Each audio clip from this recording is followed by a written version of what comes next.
buckle up, because it's gonna be a long ride. It's gonna be a wild ride. Nobody cares, but we're gonna tell you anyways. This is Popcorn Chats.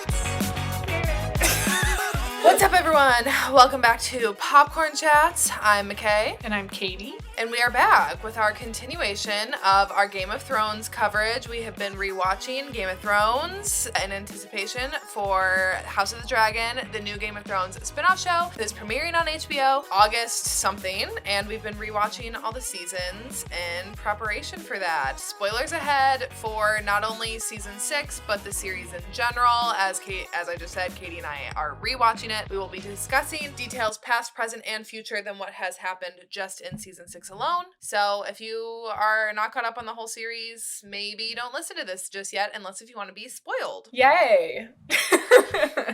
I feel like we haven't recorded in so long, and we haven't chit-chatted in so long, except for texting and Snapchatting. I know, it has been a while, hasn't it? And what a beast of an episode to dive back into for I know. that. Crazy. What a fun season this is, though. I feel like so much happens. I know. I cannot wait to dive in. Katie had a little problem with the last Game of Thrones episode because it was too long, so we couldn't upload the full platform. So Katie, I don't know about you. Do you want to forego a check-in so that way we can just jump right into the coverage? Yeah, so that way I'm we can fine. Make sure I don't that's really okay. I mean, you can briefly tell us about your vacation if you want to, super quick. But I was just thinking if we need to forego a check-in to jump straight into the episode to give us more time, then because I have a feeling this is gonna be a long episode too. Yeah, I don't really have much to check in about. I was in Virginia Beach and it was very humid but fun, and now I'm back on the West Coast. Soups happy to be back here where there's no humidity and less homophobic and racist people.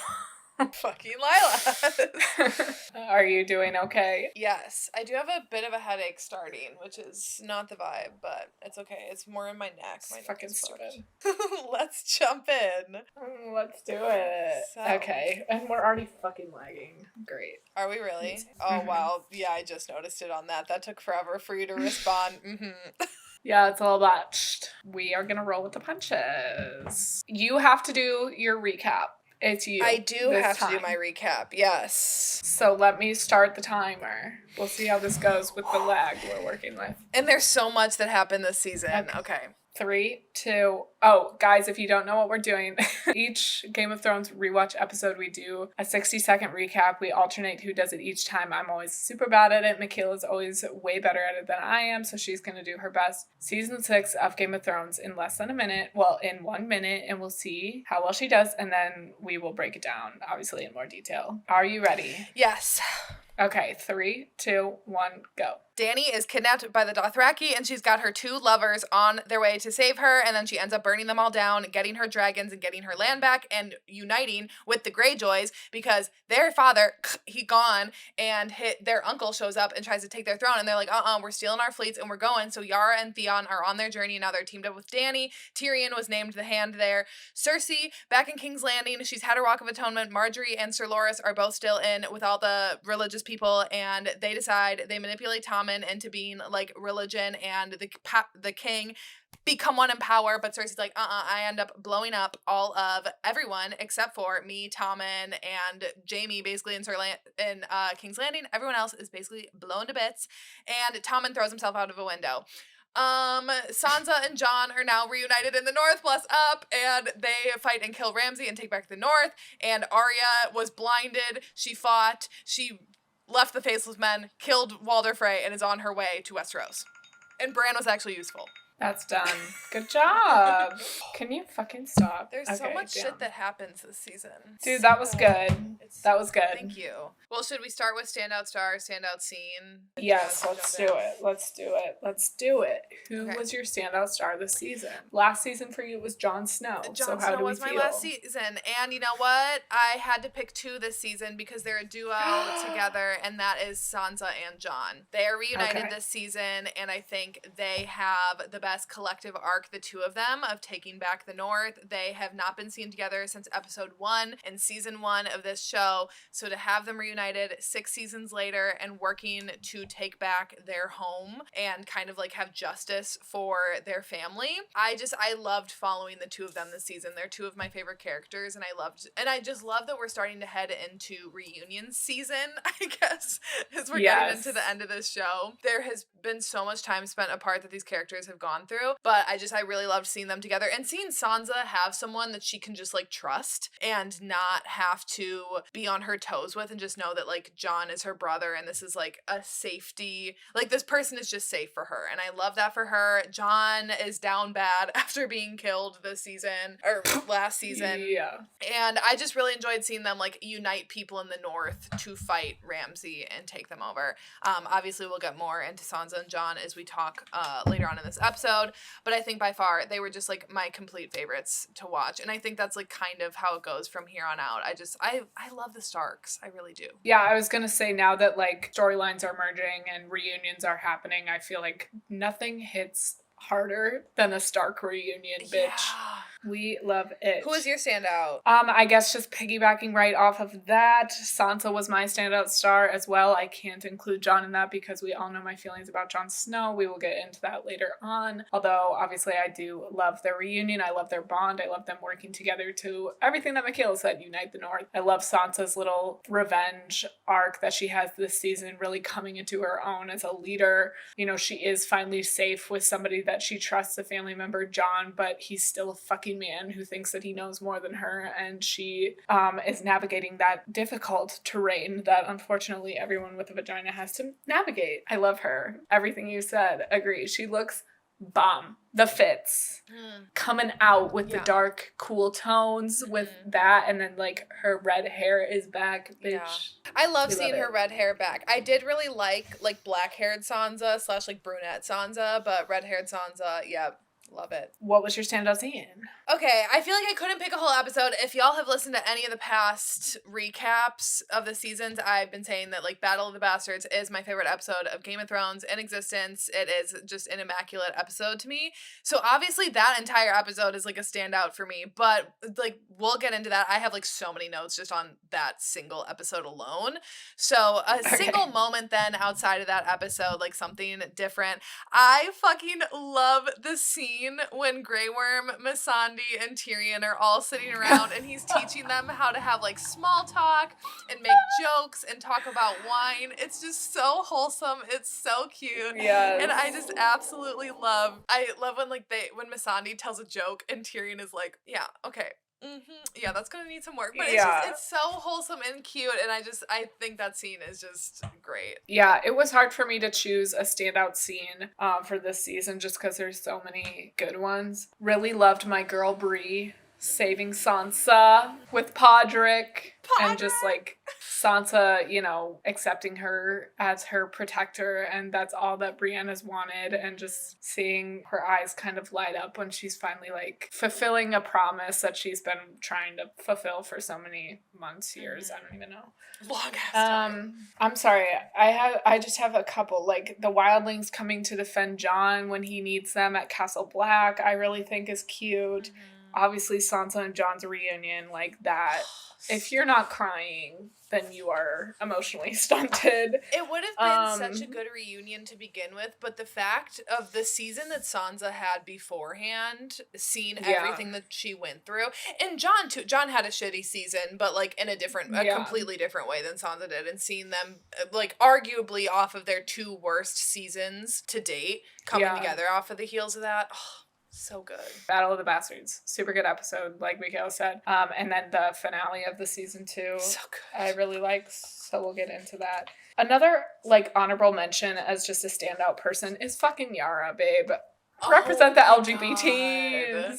I cannot wait to talk about her. She didn't hit as hard the first season around. I don't know why for me, but she is hitting so hard this time around, and I fucking Lilas. I cringe thinking back to like the first. Granted, still Yara, don't let your brother fill you up. That's gross. But we were both like, because I agree, she did not hit the first time around, but she is hitting this second time around.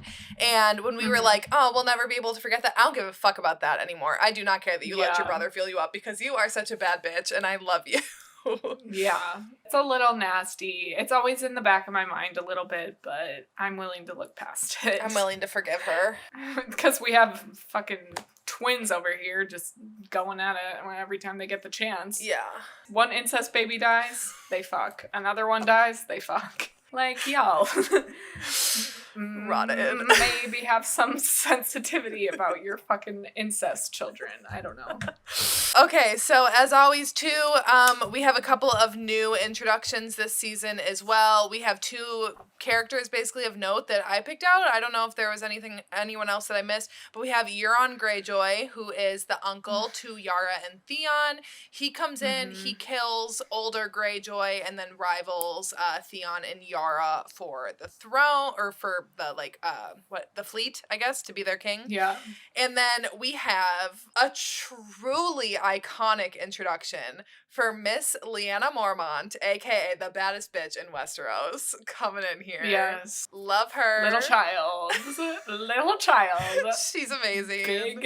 Big bad bitch energy. Yes. So those are our 2. Did I miss anyone, Katie? Did you have anyone else that you picked up on? I don't think so. Yeah, I think those are the peeps. And then we did get a few obviously the Jon and Sansa reunion, and then we got some more crossovers between Yara and Theon and Dany. Those 3 have now crossed over and now are in cahoots together. Jon and Ramsay, they have never met, and they finally do in this season as well. And we have another reunion of Brienne and Jaime, a short-lived reunion before they are once again separated from each other. That was another touching moment, and just like the juxtaposition of Jaime talking to the Stark prisoner dude and talking about how much he loves Cersei and like everything that he would do for Cersei, and then seeing the like dynamic between him and Brienne, it's like definitely setting some stuff up where it's like, yes, this is how Jaime feels, and he's like, and I'll be all in love with his sister, okay? And he really doesn't care. He's like, you can make fun of me, I don't care. I want to fuck my sister. Get over it. Go you, I guess. At this point, dude, as long as everybody consents, what can I really say about it? Like, I fucking cheers.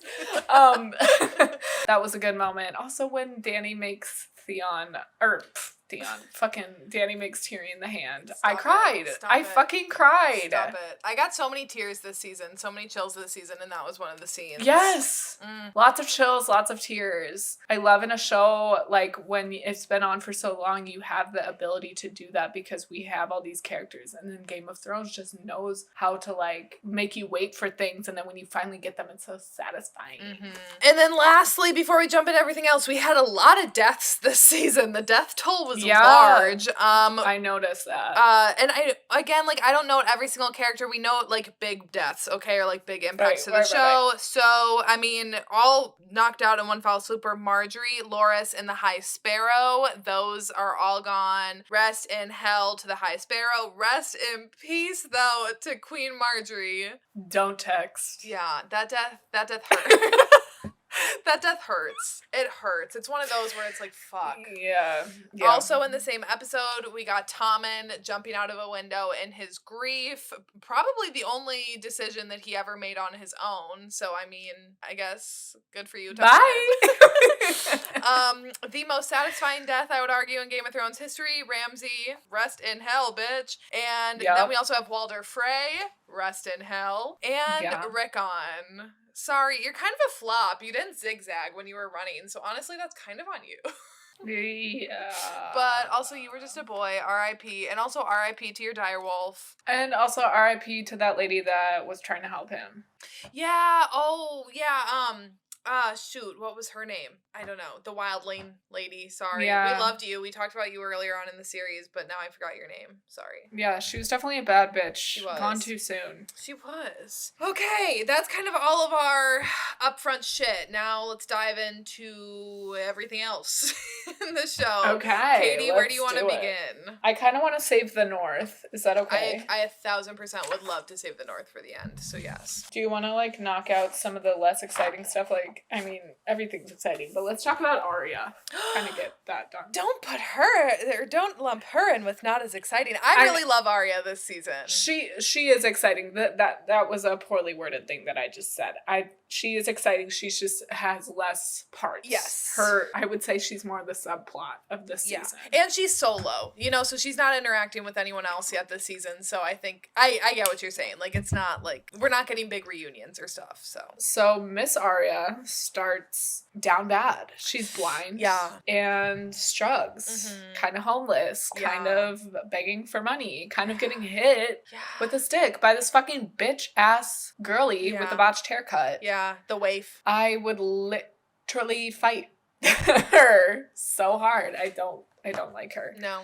She needs to be put down. Yep. And glad that she was. And yeah, glad that she was. Arya really goes from down bad to bad bitch this season. She has a little montage moment where it's really Arya becoming the bad bitch that we know and fucking love, and that we literally, Michaela named her child after. And that is my niece. Yeah. Like, we get to watch her becoming this iconic character that everybody fucking lilasses in this season. Yes. So it's a big season for Arya. It is. We talked about this in our Fear Street reaction videos, but people really be getting stabbed in the stomach and just running. Yes. I'm down if I get a paper cut. In certain places, a paper cut can really take me out. I was gonna say, I'm down if I have a stomach ache. So, let alone being fucking stabbed multiple times. No, thank you.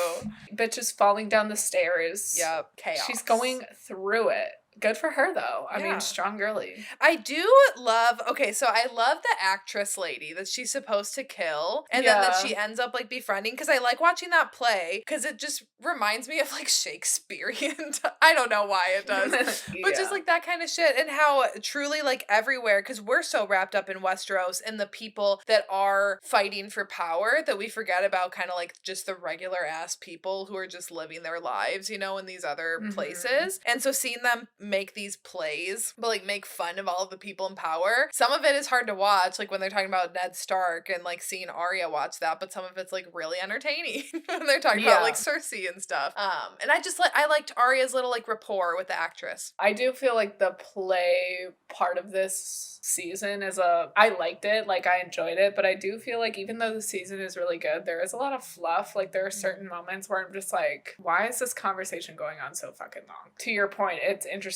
seeing how people view what we've all been seeing going on, and we are, as an audience, are getting a peek behind the curtain at what actually is happening and who's actually evil, because Joffrey was kind of painted to look like a decent human being in the play, whereas we all know that's not fucking true. No. It is interesting in that way, and then it's definitely aiding in Arya's storyline of she's basically just taking all this shit that she learned from the many-faced god and being peace out, bye, I don't fuck with your morals, and just killing random people. Yeah. And also, too, I forgot about that in the play, she, learned shit about her own family. She didn't know beforehand that Tyrion and Sansa were married. So that when she hears that in the play, you can see that that is the first time that she's ever learning about that. Which is wild when you think about that. Because, again, we're seeing all these storylines. So, obviously, we know what's going on. But Arya has been isolated from everyone else in this story since season 2. Since the end of season 1. So, yeah, season 2. She's been, off, kind of on the run. I mean, she's had interactions with,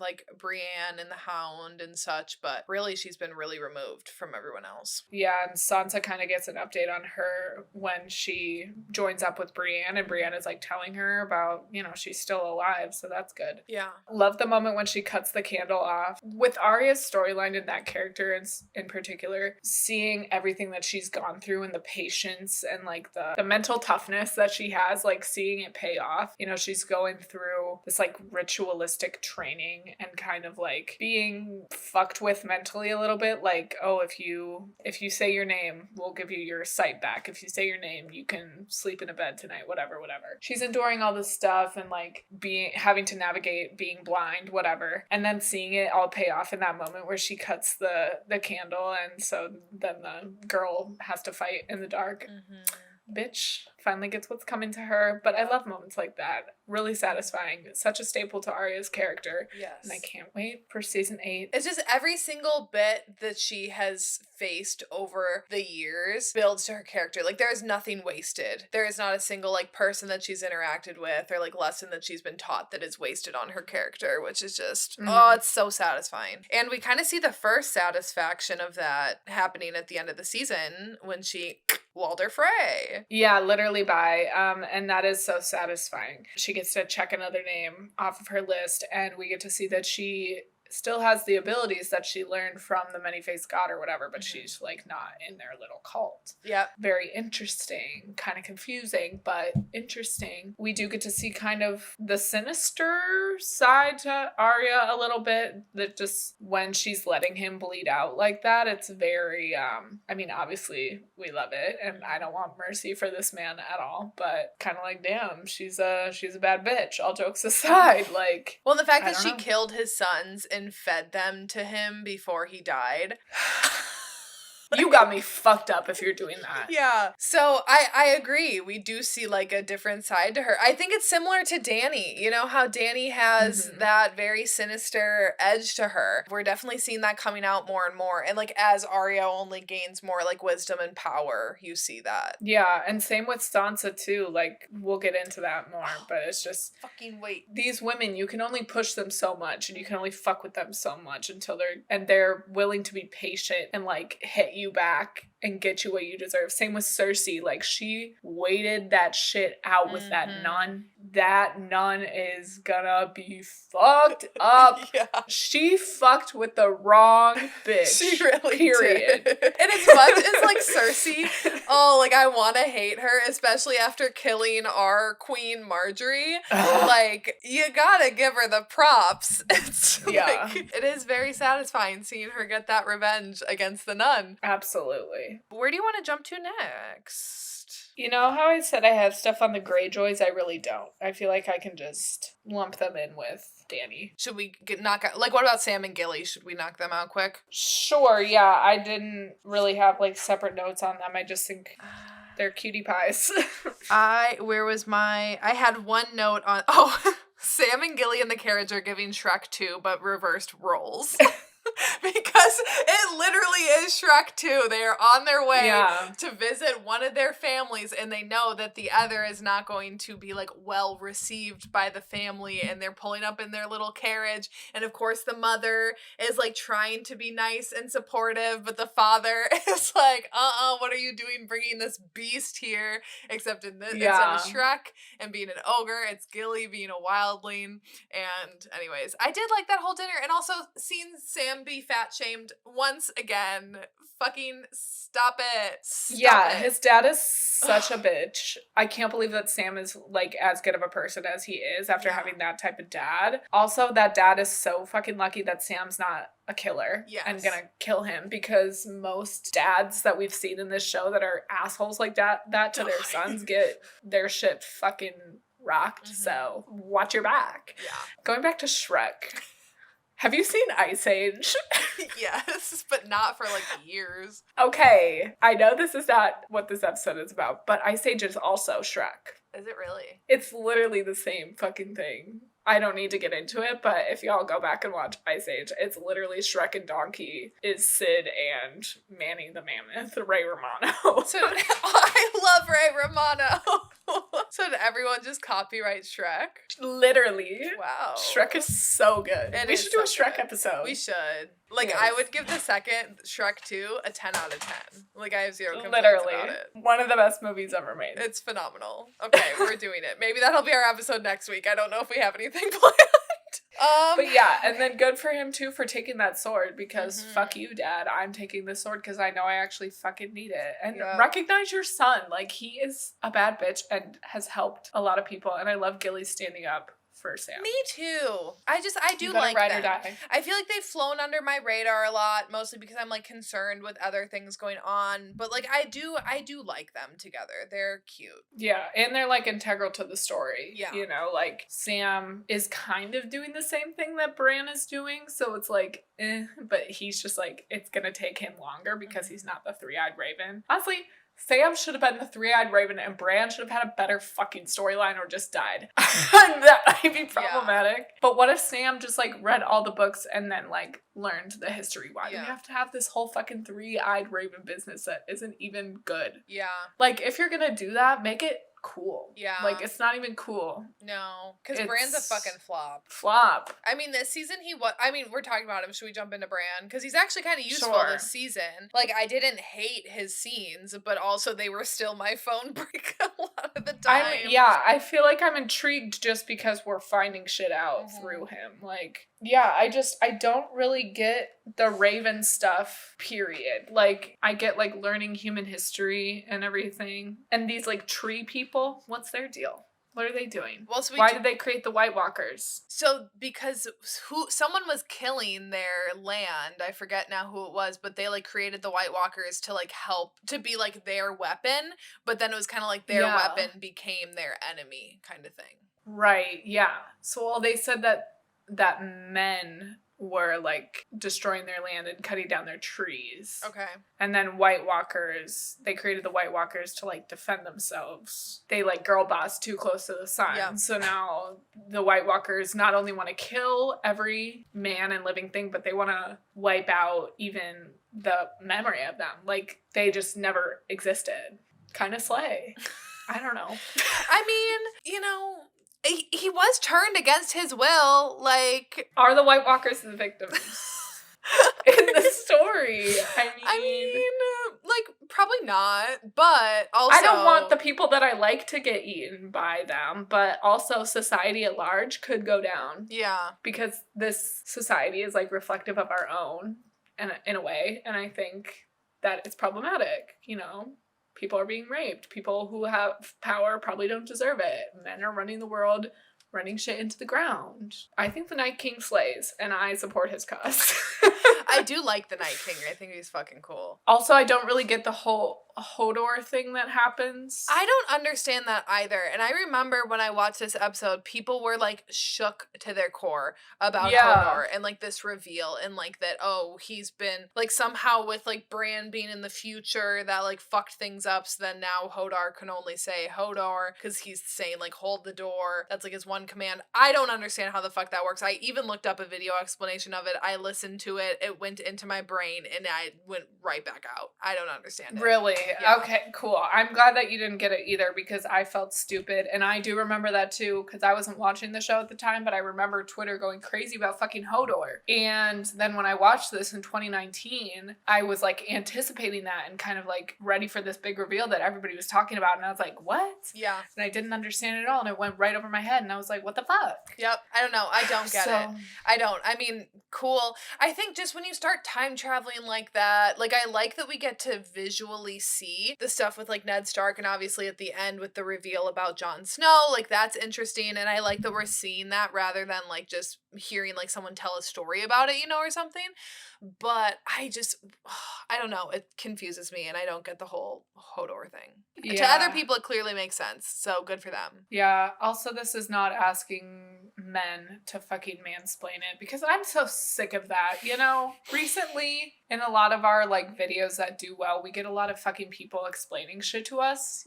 Just simply don't. No. I'm sorry, but that annoys the fucking shit out of me. Yeah. Make your own podcast. Or if you're gonna do it, like, don't be rude about it. Because it's normally like, you fucking idiots, it's this. It's like, you could just say, hey, just so you know, girly, it's like, it's this. That's fine. Whatever. Yeah. I don't care. We're not on here saying that we know shit. We're not experts. We're enthusiasts. We've been saying that from day fucking one. Day one. I don't need any men up in here trying to tell us anything about Game of Thrones because that whole league of, like, men who are, like, diehard about this, I don't want you within 10 feet of me. So get the fuck away.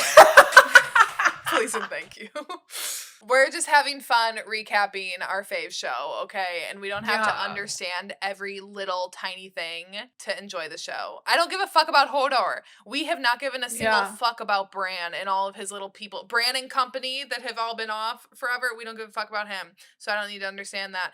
And also, you know what? Because Bran's storylines flop, how the whole show ends, all of this really doesn't fucking matter with Bran anyways. So Right, exactly. I don't need to understand it. Can I do my flops list? Sure.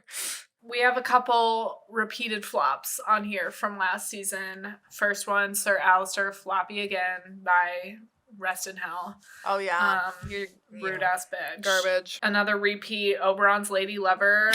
I just feel like she is going too fucking crazy with this shit. Like, I feel like her expiration date has already passed. It's like she's just lingering and I'm over her and her daughters. I feel like Oberyn wouldn't have wanted all this shit. Like, you literally killed his brother and his nephew. I feel like he wouldn't have wanted that. So, like, what are you doing? I think she's just a little cuckoo now. Yeah, I agree. Her expiration date is past. You know how some characters like Renly, Baratheon, were like, we wish we would have had some time with him? Like, genuinely, I think that would have been interesting. Her, no. Some characters that get introduced to us as kind of like a secondary person to a primary person, like Stannis, but then we get Sir what's his name? Sir Barristan. Is that his name? Wait, who are we talking? Why do I feel like Sir what's Stannis's? Sir Davos? Sir Davos. See, Barristan, Alistair, and Davos They're all white men. I can't. We get Sir Davos out of Stannis, and I'm glad that he like lasts past Stannis's expiration date. You feel me? But I feel like this secondary character, I'm over it. Also, another secondary person that has overstayed their welcome, I feel like, is that pouty girl that is trucking Bran around. Oh, yeah. She is such a downer. Always upset about something, complaining about something. It's like, is this not what you signed up for? Yeah. Like, to be fair, I would also always complain if I was around Bran, but then I would simply just not be around Bran. I would ditch him. Right. But the bitch that I was talking about before with the botched ass haircut, the many-faced god bitch, I don't fuck with her. And if I were Arya, it would be on site, and she would definitely be on the list. Theon's dad is a flop by You Fell Off a Bridge. And he's just, like, not listening to Yara. It's like, you're stupid. You don't deserve to be alive. The old lady group that is with Dany that's trying to be like, you're an old maid now. You have to be with us. Don't reduce our girl to that. Yeah. Ew. No. She the Dothraki widows. Yeah. Bye. They look like they smell bad. And then she says they smell bad. And I was like, ugh. Imagine having to, like, live out your days in a tent. I mean, with a bunch of girls, for me, that would be okay. If they're, like, old and crusty, ew. Yeah. No. Sparrow bitch, bye. Yeah. Hate with a burning passion. Yeah. I feel like he's more annoying in this season. He's so fucking than annoying. Season 5. He's so, I hate all of the sparrows. Self-righteous, smug little bitch. Yeah. Tommen, you're a gullible ass little boy. I don't remember being so frustrated with him my first watch through. But damn, he sucks. Yeah. You let yourself get manipulated by literally every single person. Yep. To the point where it was like people were just manipulating him and it just got too complicated and that's why everything fucking happened the way it did. Yep. Flop out your window onto the pavement. Rest in peace, I guess, but also, I don't know. I don't know what to tell you. Yeah. Right? Like, you're literally the king. You could have done something. You didn't. Flop. Yep. Rickon's running. The route he took could have been again, it's like, rest in peace, I guess, but you could have zigzagged. Yep. You could have zigzagged. Okay. Rickon did not have to die. He could have zigzagged and Jon could have fucking listened to Sansa when she said that Ramsay's gonna play games with him. So the death of Rickon is on Jon's hands, but it's also on Rickon's lack of zigzaggery. I wouldn't say it's on Jon's hands. Well, we can get into it because I think it is, and I will die on that hill. Okay, well, I will die on Jon Snow's hill, so we'll debate it. My last flop is nasty, wasty Peter B. I don't fuck with that bitch. I hate don't him. Fuck with that bitch. Ew, if you are a Peter Baelish stan, that is the biggest red flag in history. Can I tell you that I laughed audibly when, after everything this bitch asked, what? Are you good? I think if it's the scene that I'm thinking of with him and Sansa. Dude, yes. Tell me how this man thinks he is ever going to sit on the Iron Throne. You are so disturbed mentally. You are delusional. Lights on, no one's home. That's white man delusion. Yeah. The only explanation. He has the nerve, audacity, wherewithal to fucking go in for the kiss. Bitch, bye. Ew. Drew Ew. a fellow, come and roast this man, please. Put him in his place. I know he's a fictional character, but he sucks. And he got that skunk hair now. It's not even like cool grain or like silver fox grain. He literally has like sideburns of gray. You're so crusty. You're standing out in the middle of the snow with Sansa Stark, who is still a literal minor. I don't know how actually old she is, but she's still like, she's a child, okay? It's Peter Baelish, and you're an old, crusty, dusty white man. And you are coming onto her after you have literally fucked up her entire life. Yeah, that minor detail. Like, what? We don't forget about that, you fucking weird ass hoe. But I do love that Sansa knows that he wants to fuck her, so then when she calls for his help, she knows he's gonna come running. And that's the thing too, it's like Sansa is a badder bitch than I will ever be, because I would put that man in his place so fast, but she knows that she can use him, and the fact that he wants to fuck her, so she's like kind of just letting that shit lie. But Peter B, that is so sad for you. That's embarrassing. He sounds like a Bachelor contestant. Peter B. He is so embarrassing he's just like, I'm gonna be on the Iron Throne. How would that happen? How could that possibly come about? I would like to know your like 5-year plan besides fucking Sansa Stark. The fact that he's like, every time I close my eyes, or every time I have to make a decision, I close my eyes and picture myself sitting on the Iron Throne, and if that decision is going to get me closer, I act, and if not, I don't. And how did you think that selling Sansa off to Ramsay was a part of that plan? He is literally tragic. I can't. I love that he made your flop list, because he is the top of the flops. Yeah, top flop. I would say botched, too. Yeah. Botched and flop. Botchied. You know what I found out? What? Corinne's dad had to help her clean out her car. So he just knows that I'm a tragic bitch. How did he... When was he around? I don't know. Like, when she went home, I guess he helped her. And I was like, dude, why didn't you make me do it? Like her whole family knew about it. That's stonks. Hibachi. Hibachi. You got hibachi. That's what you got. It is now a verb. Or wait, what would that be? A verb? You got hibachi? Yeah. I don't know. I don't know. I mean, do we want to do Dany?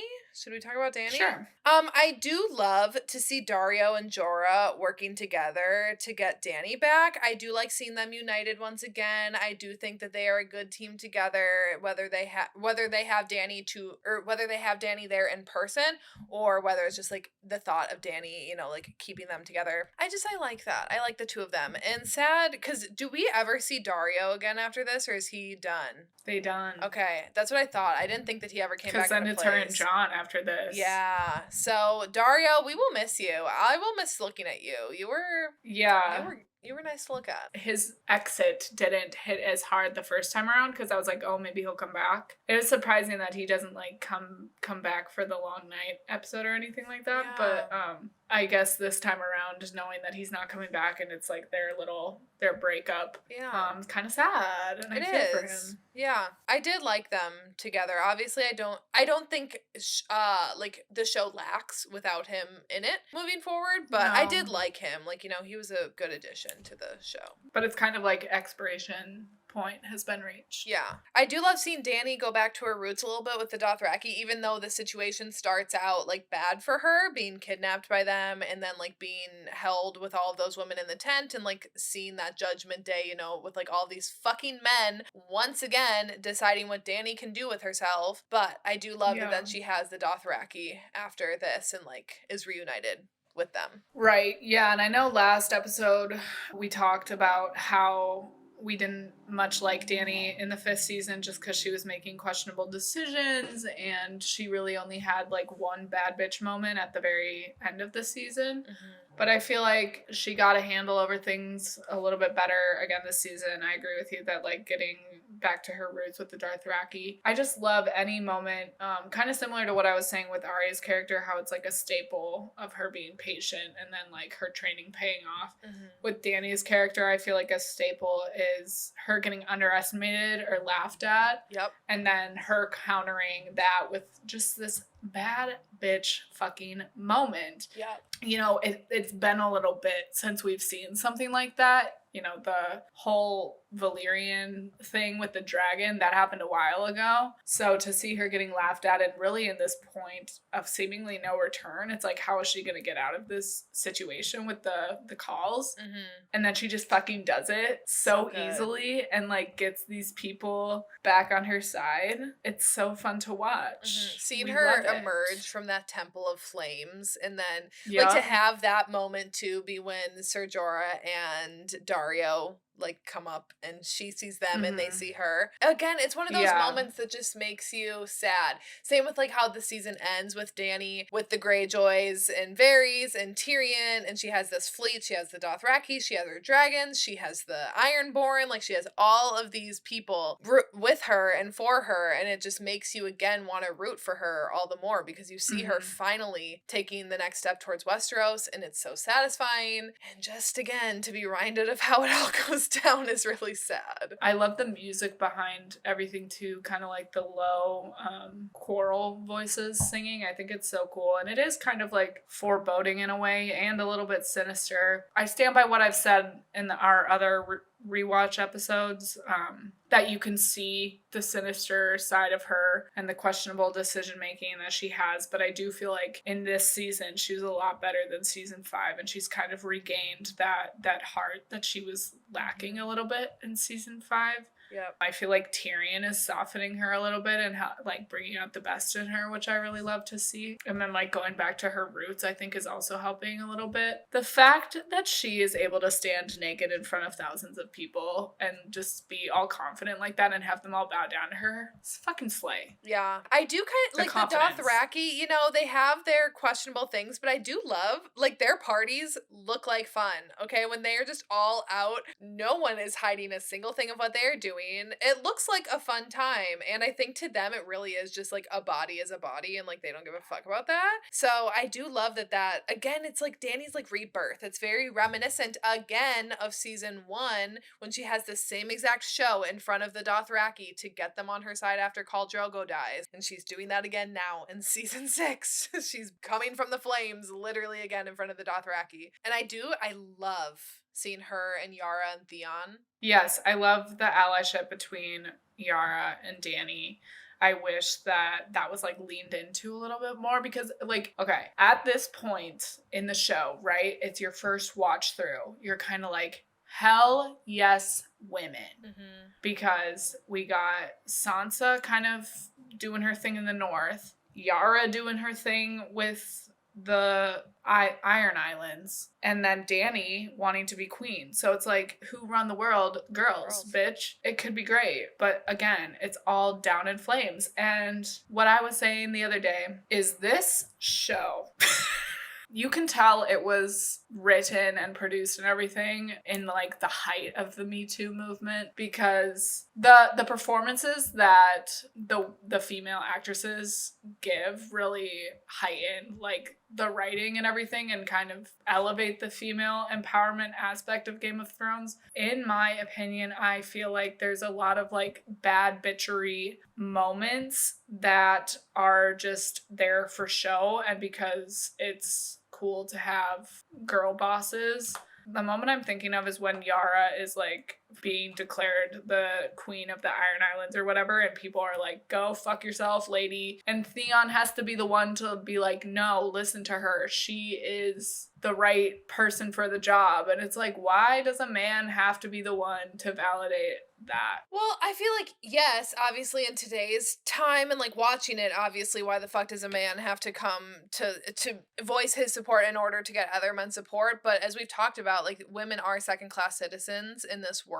Right. So I think it only makes sense almost that Theon has to do that because it is like a patriarchy. You know, they follow the male heirs. Like even Sansa, like now that she's truly like the last true born blood Stark that's like the Right. oldest one there, but they're still looking to Jon because Jon is the man. And granted, Jon has like other qualifications and like things that he's talked about with these other groups and whatever. But I don't think it's surprising that Theon did that. And I don't Right. necessarily think it takes anything away from it because again, like I don't know, it's just the world that we're in. So I think if it was like modern day, if this was like a show and Yara, like now in today's world, and Yara was like trying to get a promotion to like become this big boss and like no one wanted her until the man spoke up and was like, we should support her, and then all the men got on board, I'd be like, this is some bullshit. But I don't know. I think it's not, it's on brand with the world that we're in.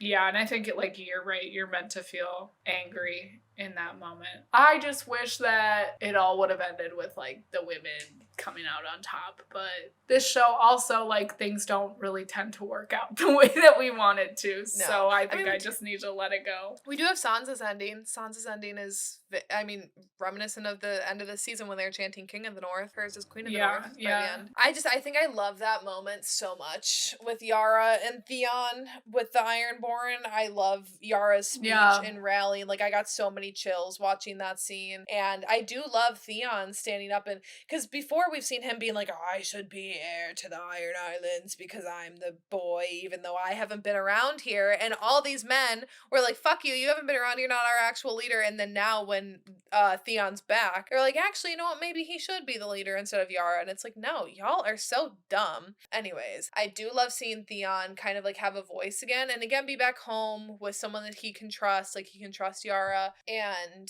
I don't know, I like seeing them back together again, and even like their interaction in the brothel too, when Yara like finally gave him some tough love. It was like, yeah, fuck, because obviously Theon is like super scarred, but I did kind of like her stepping up and being like, I get it, you went through some horrible shit, like I saw what you looked like and what was sent to me from Ramsay. We are not in a time right now where you can like just retreat into yourself. You need to like step up, and we need to do this together. And I like that they kind of get there, that he gets his shit together for them. Yeah, she does really get through to him, and I do really love their sibling bond, because they're kind of like all each other has left in the world, really. Do you remember what happens with Yara? How her story? Dude, literally no. Okay, I was trying to remember that. I feel like she's on that little like council meeting at the end when they're trying to figure out who's going to be the leader. I think she lives. I think she does, because I don't remember her dying, but I can't remember like how she ends up at the end. Well, that's exciting. We'll get to like see it anew. Dude, this season really for me, I was like, wow, I truly blacked out this entire season. I mean, some things I remember, but like, Ramsay killing his dad did not recollect. As far as I knew, I thought he was like gonna live to the end. Yeah. I did not. Well, I mean, I guess I just wasn't thinking about it because who fucking cares? True. But when that happened, I was like, yeah. So it's fun because I'm like, ooh, what's happening? Yeah. You know, certain things I truly didn't remember that, just because there's so much going on. I couldn't remember how Sansa and Theon got away. So then when Brienne showed up, I was like, fuck yes. Yeah.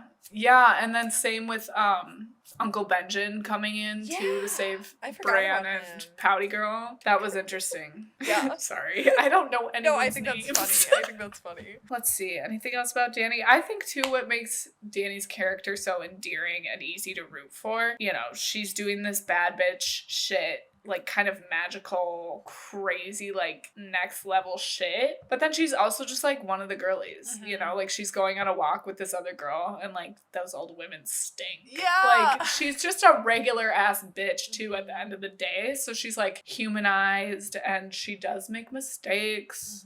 The potential for this character, she deserved so much better. Fuck season 8, period. I also really like her return to Marine.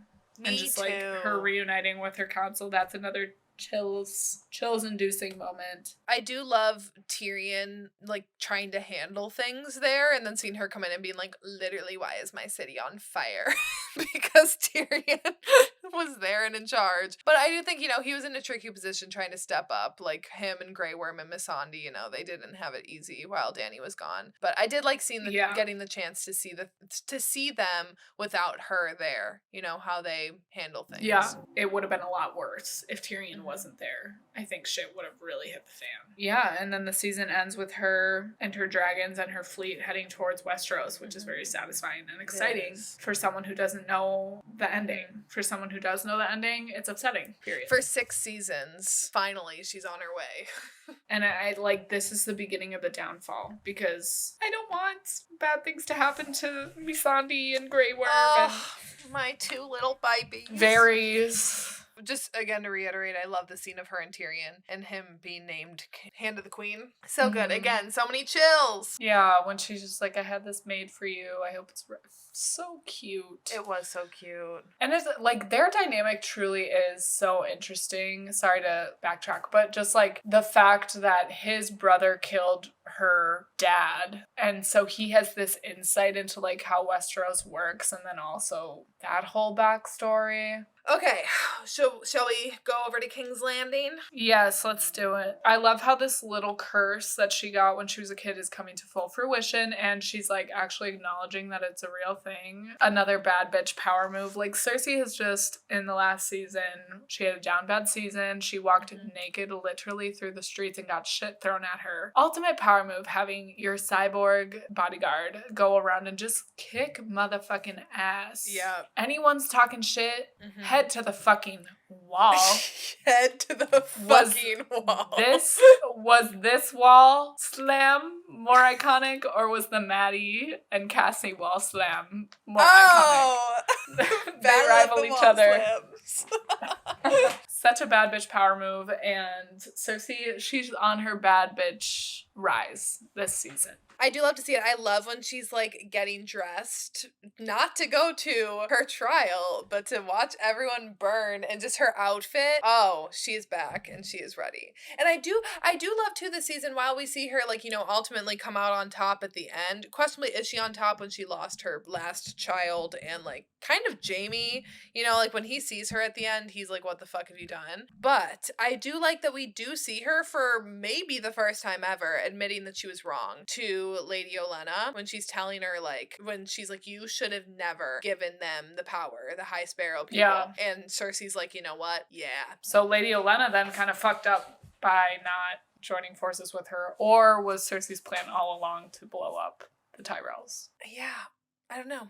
I think the trial by combat, if that would have been allowed, she wouldn't have. I think she would have found some other way to probably eventually kill the Tyrells. My question for you is, I'm not a Cersei sympathizer by any means, but I recognize game where there is game. Let's just say that. Cersei sympathizers will say that, like, her one redeemable quality is her love for her kids. Do you think that she actually, like, loves Tommen? Or, like, do you think that she loves power more than Tommen? Yes. Because if she didn't, she would have not killed Marjorie, knowing that Tommen genuinely loved her. Where, like, I don't think Marjorie genuinely loved Tommen. I think she saw him as a way for her to be king. But I think Tommen, you know, being a young, impressionable kid, saw a beautiful woman who paid him attention and listened to him and latched onto that. And I think by Cersei taking that away, she was ultimately choosing power over her own son. To, like, when she's upset that the trial by combat thing is overturned, like, is she upset that the religious extremists are taking her son away from her and keeping her from her son? Or is she upset that she no longer has her son's ear to, like, you know? So it's kind of, I think I like to assume the best in people, so I'm like feeling Jaime's anguish, I think, in these moments where it's like, damn, the woman I love is kind of bad shit, but I don't know where her, like, true loyalties lie. But the fact that she's, like, able to torture this fucking nun after her son just, like, jumped out a window, like, she's still vindictive and, like... I think she did love Tommen at one point. I think she loved all of her children, but I really, really don't think that in this season I still think she loved him, but like you said, she ultimately loved power more.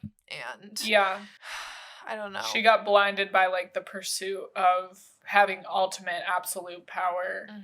Like, she doesn't only want power, she wants absolute power. She does not want to share it with anyone. She doesn't want to share it with Marjorie. She doesn't want to share it with anyone. With the High Sparrow. So she's just like, fuck you. I'm gonna blow you up. She blew up her whole fucking family. She blew up her kids in the crypt. Mm-hmm. She blew up her dad. Like, their bodies are fucking gone. Yeah. She was like, fuck it. Bye. Blown up. It's You're rough. crazy.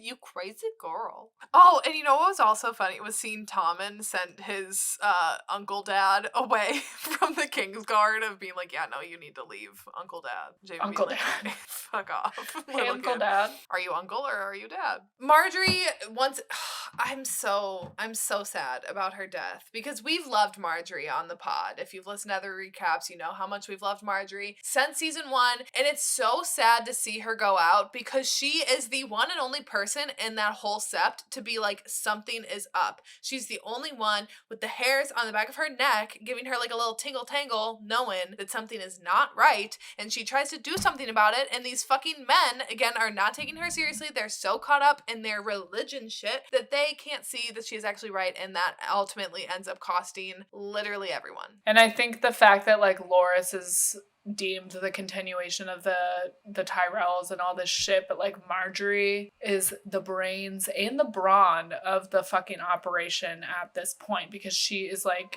doing everything, manipulating the religious elite, manipulating her husband, all this shit, power moves she's having to do, hoops she's having to jump through. She's like comforting Loras, who's just like a wreck, babe. I mean, obviously he's being tortured and it's hard times for him, but like, Jesus Christ, bitch, pull it together. So she's just doing all this stuff, and then her little like note passing to her grandma with the rose, like her grandma's just like, what the hell are you doing with all this religious shit? But Marjorie, gone too soon. I would have loved to have seen her and Dany interact. I really would have. We were deprived of that. Mm-hmm. And I will never know peace. Yeah. In an alternate universe, she does not blow up, and in fact, Cersei does, and I would have liked to have seen how shit would have happened if Cersei was not around for the final 2 seasons. Yeah, and if it were Marjorie instead. And then maybe we see Marjorie go bad instead of Dany. Or we see Dany go bad still, but Marjorie is the good one. Yeah. I think that, prevails. Like, I would have liked to have seen that. I really, really think that would have been awesome. Her contract was probably up, which is so dumb. Natalie Dormer, you were amazing, and I'm so glad that you blessed us with your presence on the show. The finale episode, whoever was the music supervisor for that episode, you are incredible. Yeah. And I would really like to have a coffee with you. That was incredible. I love just like the little birds and like the whole, you just know something is fucking coming. Oh, and it's giving you rumblies in your tummy. Especially to kick off the episode with that. I thought that happened at the end of the episode. Nope. Right away. And then Cersei, like, drinking the wine, like, she's a just serve. While she's just like, I know, slay. Her speech to the nun, too, like, because it felt good. I fuck my brother because it feels good. It's just like, you are, wow. Wow. Bold. And now I'm going to bring my zombie in here and he's going to come and torture you. Yeah, just full chest, like, I do this shit because it feels good. Yeah. I appreciate the honesty, Cersei. Also, do you remember your reaction to when Tommen jumped out the window or not even jumped, just straight up, boop, flopped right over the edge. Do you remember seeing that for the first time? I gasped very hard because the shot too with that, I feel like the cinematography in that moment, oh, it's so good. Just like lingering on the billowing smoke and being like, what are we looking at here? And then he just boom. Yeah. No hesitation. It's so good. And I love when he walks off camera and takes off his crown and puts it down before he jumps. Oh, it's so good. I remember being in like complete shock when that happened. Marjorie's moment of realization that like something bad is gonna happen. The direction of this episode, the performances, the music, it all is so seamlessly well done in telling this story. And it's like, I hate that we lose Marjorie, but it's such a good like farewell to this set of characters. Like Tommen's death is just a good death. Like it is. I hate to say it. I'd rather they go out with a bang than like have a lame death like Stannis. A literal bang. A literal bang. you know, because that Yeah. it's a memorable death. And I think if I was a character on a show too, that's how I would want to die. Like if my character was going to die, kind of like on Grey's Anatomy, you know, with Christina, I would have been like, kill me in glorious fashion, because like I do kind of forget about how she leaves because it is just so like blasé. Like make me get hit by a semi truck or something. Yeah, or like let me go down in a plane crash. Yeah. And then Cersei becoming queen at the end is just a little bit bone chilling. I really like the way they do that. I love that they end the season with her sitting on the Iron Throne, and then like you have the shot of Like Dany going coming that in. way. Oh, Yeah, it's so good. It's establishing the two of them. Like it's gonna be the two of them facing off. Yeah, because they're the last like queens or kings. You know, like this whole battle of 5 kings is now left to 2 badass women. Yeah, the War of Two Queens. That's a book title. The ending of this finale just is so many chills because you have the King of the North chant going in one, then you have Dany riding on the seas with all of her crew and the dragons, and then you have Cersei sitting on the Iron Throne. Chills all the way around. Why is the Red Woman old? Oh, true. I forgot about her. She down bad this season too. Yeah, I'm confused about that. I don't really understand the many-faced god either. It's fine. I don't need to understand it, but I'm just kind of like, why? I don't really understand the inner workings of the many-faced god as much as I just do of like how Arya's learned to like utilize it, but I don't really understand like the system, I guess. Yeah. And with the Red Woman, I don't really know why she's old, except that I think that, you know, maybe she's just like a literal old witch who then disguises herself as being like a young, enticing woman to like manipulate these other men and like draw them into her. Because if she showed up kind of like in Beauty and the Beast, you know, like the beggar woman shows up and he's like, get the fuck away from me, but then she turns into like this beautiful lady and it's like joke's on you. I feel like that's kind of like Red Woman-esque. Okay, yeah, that makes sense. I'm sure there's an explanation. She keeps saying this stuff of like the Lord of Light is not done with me yet. So I think she's like this old lady like living out to serve the Lord of Light or whatever. And once her service is done, which I think you're right, she's gonna be more of service if she's like this beautiful woman because fucking pretty privilege. So once she's done, then she can finally die. I'm on board with that. Love it. Thank you. I feel like that's kind of it, because then, you know, she like withers away. And at the end when she's done, she's like, all right, bye. And I do like her and Sir Davos's interaction then when he's like, you need to burn, like you need to kill it, let me kill her, because she burned Shireen. And I said this last season when we were covering Shireen's death. Like, yes, it's on the Red Woman because obviously she's the one who like put forth the idea of it and everything. But I feel like it is way more on the parents because you let your child be burned. So when she's like, her own flesh and blood burned her. So like, yeah, you can come after me, but also like your buddy Stannis wasn't hot shit like you thought he was either. I was kind of like, okay, you got a point there, Melisandre.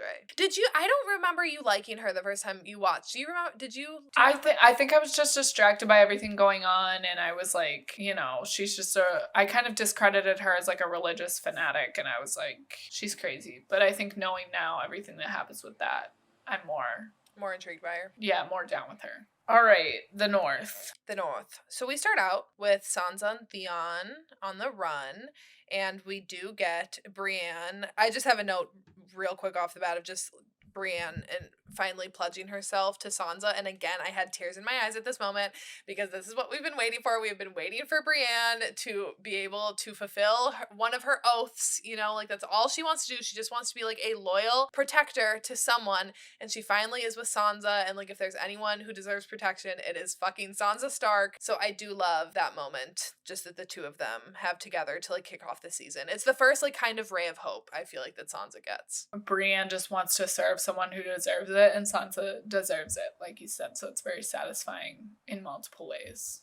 And I love when Sansa then has that conversation with Peter B and she refuses to leave Sansa's side because she's like, no, she's my girl. Also a random note, but I love when Brienne and Sansa arrive in the North and Tormund is constantly checking Brienne out and she just is always giving disgusted looks back to him and being like, who is this bitch? Like again, it's just like super small, subtle moments, but of like humor that just, I think just because I love Tormund and I like appreciate him so much more on the rewatch as well, that I love seeing the two of them just share those like, no words, just pure looks. Yeah, just him like looking at her, going off that like Tormund and just John's like small group of supporters, like Ed. I feel like Ed has gone, he's come so far, and he's a king. Yes. I love him. Just like that small group of guys that's kind of like hanging out with John while he's dead, and they're, you know, trying to figure out what they're gonna do at Castle Black. I love that they're just like ride or die for him, and I think Sir Davos too, kind of like pledging his allegiance to John. Not really pledging his allegiance, but you know what I mean, like sticking with that group just because he knows it's what's right. It just makes sense how all these people who are always just like, this might not be the smartest decision, but I'm doing it because it's right, they all end up with fucking Dany. So my bad once again for fucking thinking that they were gonna do what was right. But anyways, I hope we get Winterfell stuff in House of the Dragon, because these flashbacks with Ned, I'm intrigued. Jon leaving the Night's Watch. Slay or nay? How do we feel about it? Slay. He died for the Night's Watch. He fulfilled his oath. He's back with a new life, and I don't think he needs to be shackled to them. They literally revolted and killed him, and he has bigger fish to fry than all of these crusty men out on the Night's Watch. So I'm glad that he's taking him and his folks to go to the north, or well, not go to the north at this point, but whatever. When Sansa shows up, that he can like finally leave, you know, and like go and do other things, and that he's not tied to the wall, which he's literally been shackled to since season 1. So I say Bob. Yeah, he has to leave because it's clear that he has this ability to unify people, and that is what we need right now. So I agree. I think it's a slay. It's a power move. I love when he says, my watch has ended. Oh, so good. And that only pisses me off too about how his arc ends, and that he ends right smack dab back at the wall. Ugh. And again, Sansa and Jon's reunion, tears. Yeah. And I do love their interactions. Then when she like makes him the coat, and he says like he compliments her on her dress, and like how she's like, I made this like as best as I can remember in father's memory, you know. Yeah, I think they've both grown up a bit, you know. There's that moment where Jon is like, my family all used to sit here and I used to have to sit over there. Oh, poor me. And then someone's like, you know, you had it better than most people. Yeah, and he's like, you had yeah, food. You had a family.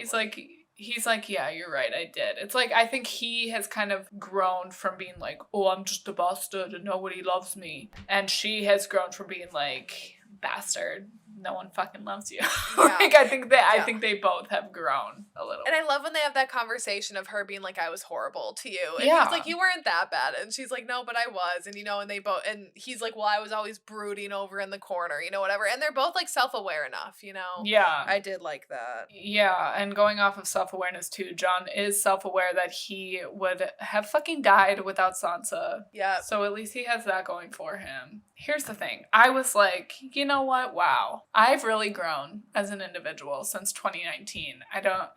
We know this. Like, I've lived through a whole pandemic, as everyone has. But also just, like, come a long way as a person, I would say. And I'm, like, not really hating Jon Snow. I'm like, okay. Really? Go Jon. Like, I'm loving him and Sansa. I'm crying at their reunion. I'm liking their dialogue. I'm loving everything that's going on. I love his power move of leaving the Night's Watch. Why do Super I feel cute. like there's a but coming here? But there is a but. Then this man starts fucking bitching about how he's done fighting when Sansa is like, we have to go take back Winterfell. He's like, oh, I'm done fighting. Whatever. You died. I'm sorry about that. Miss Ma'am, Sansa, has had a rough fucking year. Has had a rough past couple of fucking years, but in particular, the last year has been real fucking rough with Mr. Ramsay. She wants to go back to her abuser and take back what is theirs. Like, she's not cowering away. If anyone should be like, ooh, I'm done fighting, I don't want to go back to Winterfell, it's fucking her. Yeah. Because she's like, she could easily have been like, that's not my home anymore. Like, some horrible monster has taken it over. And now, like, my childhood, my memories are tainted. I never want to go back there. If anything, she should have been the one that was like, I'm done. But no, Jon's like, no, I can't do it. I'm scared. I don't want to do it. And then I'm just like, you bitch. She has been through it. And then it all ends with them being like, King of the North, he did this for us. When it's all Sansa. It was all her. She made Jon go to Winterfell. Then she said, Ramsay's gonna play games with you. Rickon's gonna die anyways. Period. didn't listen to her. Rickon died. Mm-hmm. And she said, we don't have enough men. Let's wait till we have more. Once again, didn't listen to her. More people die. He's about to die. And then Sansa comes in. They win. Mm-hmm. And how the fuck? Like, excuse me, what? Why are we chanting King of the North about Jon Snow? I think because once again, it's the men. Like, they aren't going to value the woman. Which, again, like, I'm not saying that that's, that I agree with it, but I'm saying that I think, there's already so much division that I think that Jon is, like, their own, like, in their eyes, it's Jon. It's not Sansa. Yeah. Women have to fight harder to prove themselves. They do. Work twice 100%. as hard. I personally don't mind that Jon at the beginning of the season, or when Sansa's like, we need to go get Winterfell, I actually kind of like that he's like, I literally can't fucking do this. I was literally just killed by my own men and brought back to life. And it's kind of like a Luke Skywalker, The Last Jedi kind of arc of him like being like, he has been this hero. He has been trying to fight against the evil people, rally people together, give literally everything that he has to this cause, and all it got him was being killed, Yeah. And I like that in this season, like, he is down at the beginning of it. Like, yes, he has Sansa back, so he has that hope, but he's like, I literally don't know what to tell you. Like, I can't do it right now. And I think it's honest. I like a character who, hates themselves and at the moment is just like, I'm literally done. Like, I've given everything that I have. So I actually don't mind that he's not like immediately signing on to like go. I almost feel like that would be unrealistic if as soon as Sansa shows up, he's like, oh hell yeah, let's go kill Ramsay. But I do fucking hate that he ignores Sansa when Sansa's like, I know him, I know Ramsay, I know he's gonna play mind games with you, I know that he's going to kill Rickon, I know that you do not have enough men. And I do get from Jon's perspective again that he's like, this is what we have, we either like go with this or like we do nothing. And so I do appreciate, like, I think both sides were right in their own sense, like from their view of the situation. But when you're looking at it, you can obviously see Jon should have listened to Sansa, and thank God for her, because if she would not have come in clutch with that, Jon would have been dead along with literally everyone else, and Sansa would honestly be dead because she was not going back to Ramsay. So Sansa, you once again were right, and the men once again did not listen to you or take you seriously. And Jon, fuck you for that. Also, I do think other things with Jon, though, I do feel like I could come to his defense for, but that you should have listened to Sansa. Also, I feel like Sansa should have been like, hey, I got the Knights of the Vale on their way. Can we just wait like a couple more hours? Yeah. Why didn't she come forward about that? It's fine. I do see both sides of things. I see so much of myself in Jon Snow, and I hate myself, so... Which I find ironic that you say that you see so much of yourself in him, because, like, what about him do you see? He's an INFJ. Okay, so besides that. So, like, because I'm also an INFJ. You are? Yes. You're an advocate? I'm an INFJ. When I took that personality test, I'm literally an INFJ. Oh my god. I didn't know that. I feel like his decision making is, like, similar to my own. Stupid and turbulent.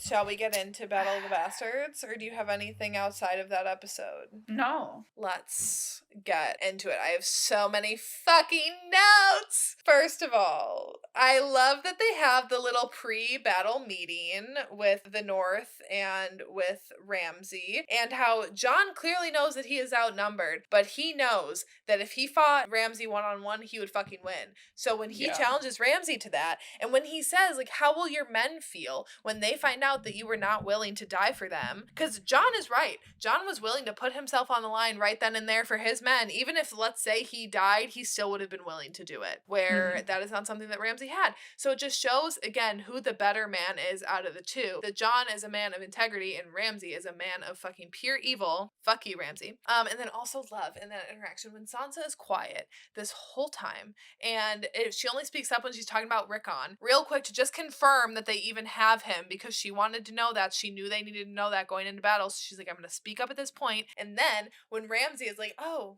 my wife, whatever, and he starts rambling on about their fucking battle, and she just goes, she interrupts him, no less, and goes, you'll die tomorrow, Lord Bolton. sleep well, and whips around on her horse and deuces to them all. Power bitch move. moves. Power Yes. bitch moves only. So good. Bad bitch alert. You know what guts me is when John and Sansa are having that conversation about the battle and how she's like, we literally can't win. And when she turns to him at the end and she's like, I'm not going back there. And John's like, I won't let that happen to you. And she's like, no, I don't think you understand. I literally will not be going back there. So like catch my drift, John. If something goes wrong, I'm not going back. And then when he says I can protect you and she's like, no one can protect me, it just truly shows how, not how far, because like it's not like a good growth that Sansa's had in that terms of like coming to the realization that no one can protect her, but truly shows, I guess, just like what she has gone through, that at the beginning, you know, she put her trust in anyone, and now at this point she doesn't trust anyone. You know what her anthem is? That Cheetah Girl song, Cinderella. That's like, that song literally embodies her entire character. I don't wanna be like Cinderella, sitting in a dark corner, Cinderella, waiting for somebody. She realizes, I'd rather rescue myself. And she did. She took it into her own hands. I truly just think this battle is the best hand-to-hand combat that we get through this entire season.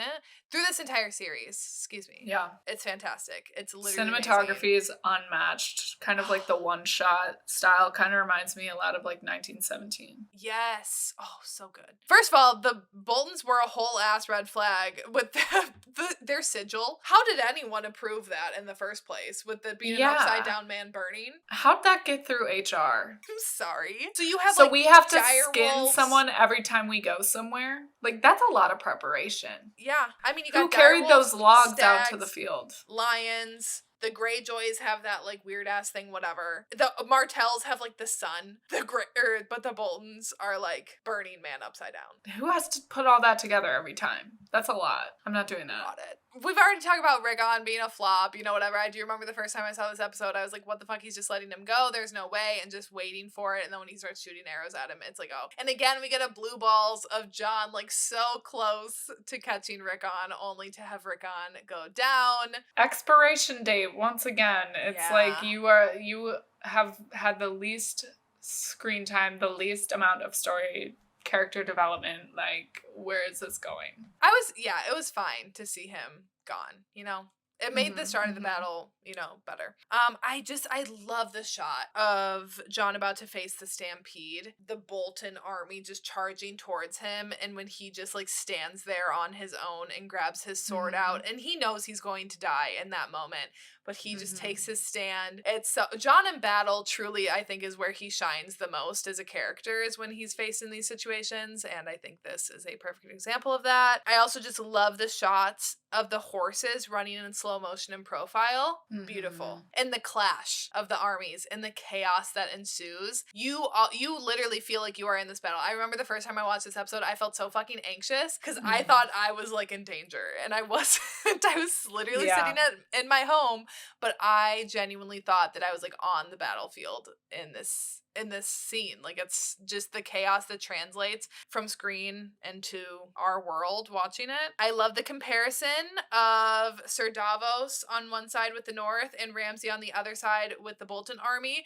and both of them calling for their archers, and when they're both firing arrows. And once again, when you see Sir Davos realizing that they are only going to do more harm than good because they could very well be killing their own men, like, yes, they might strike down an enemy or two, but they might also strike down their men, and they don't have the numbers to sacrifice. And seeing Ramsay being like, I don't give a fuck if I accidentally kill any of my men. He has no regard for their lives whatsoever. And I just think, again, it's a good comparison of, like, good versus evil in this battle. Yeah, that's why, like, the Bolton house will never thrive, is because they're so, like, evil and people hate them, and they're so much like the Lannisters in that way, just without, like, the money and power. And, like, the Lannisters are so hated too because it's like they don't care about anyone but themselves. And just, like, the different leadership styles between John and Ramsay. Like, Ramsay's just chilling in the back. He literally ends up running away. And John's, like, bitch boy on the front lines, like, fucking prepared to die. End all be all for everybody. Such a stark difference. Okay, this next note, you're gonna be like, bitch, shut up. But, so I do find Jon Snow very hot. And I find him so fucking hot in this episode. He is so so